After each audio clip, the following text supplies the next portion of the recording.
So with Bean and Paz, we had Bean first, and he was okay behavior-wise. There were some behaviors that were still iffy. He was really still resource guarding a lot, and his compliance with our commands had slipped quite a bit. And then when we got a new puppy and brought the new puppy in, Bean's behavior went haywire. He was resource guarding a ton. He would not listen to pretty much any commands. He was barking a lot and just... He started resource guarding us more specifically. Yeah. So the new puppy would come up to say hi, and Bean would start snapping and growling at him. So Yeah. we wanted to put a stop to that. Yeah, with food, we almost couldn't feed him because he would start growling before we would even put the food down. So once we had the new puppy, we knew that Bean needed to go back to training, and we needed to find a trainer who could work with us on those behaviors so that we could curb some of that. And then also having a new puppy, we wanted to make sure that the new puppy got trained right the first time instead of having to go back. You know, Bean's 3 years old. We didn't want to have to go back with a new puppy years down the line and have to retrain.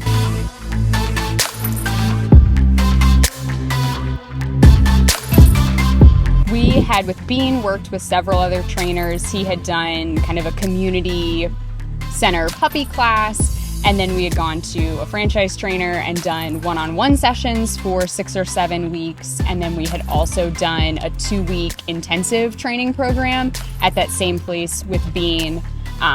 And some of his behaviors were better, but we were also told that some things just weren't going to happen, that some dogs just don't ever learn how to do a down.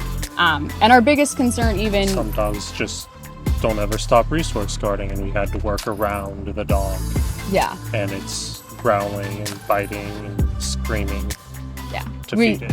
We've been told that that behavior was just going to continue forever, and we would just need to work around it forever, and that was not... You know, some dogs were just like that, and Bean was just like that, and we wouldn't be able to train that out of him.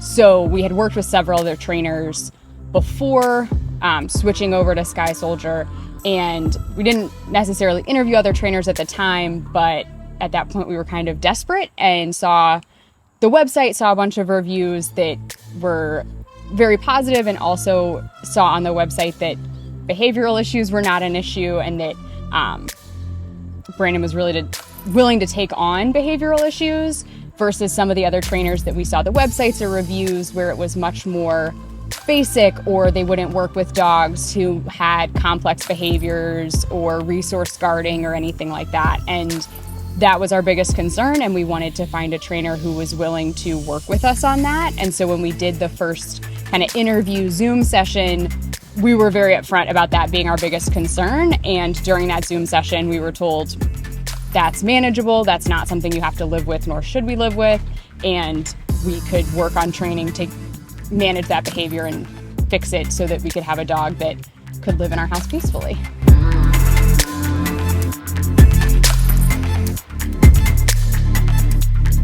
Yes, we were sold within the first session. I think the first session we did was the out command, where we were actually, it's the first time I've been able to pick up the dog bowl before the dog wanted to walk away from it. And so after that, I was sold that this was going to be the right decision. And then the second session we did down, and within probably the first 15 minutes of the session, Bean could do the down, which was a skill we were told he was never going to learn, and he just wasn't a dog that was going to do it.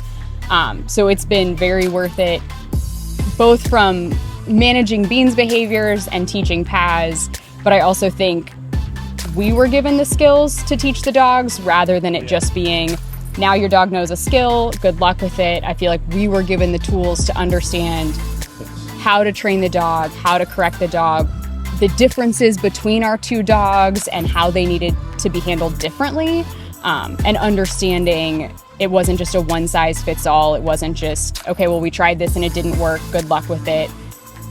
We were really worked on every single behavior until we understood what the training strategy was and what we needed to do to make it last.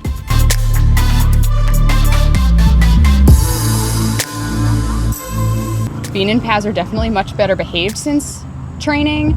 I also think we don't get as frustrated because we know how to manage them. We've gotten the skill set of how to manage their training.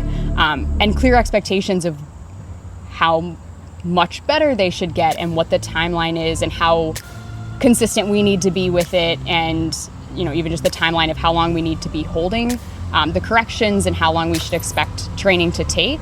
So around the house, they're definitely much calmer.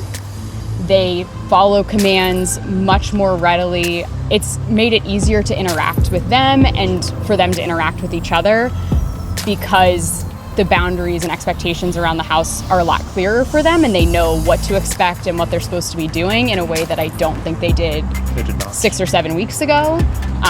So the house is definitely a lot calmer and more manageable. We're not getting as frustrated with them.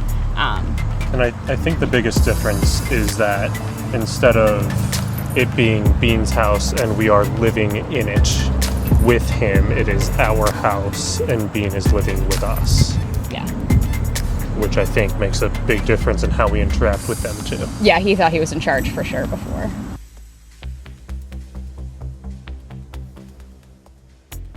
All right, so first thing for me is timeline on training. When we went to the previous trainers, were just giving the dog back and we're like, hey, good luck on life.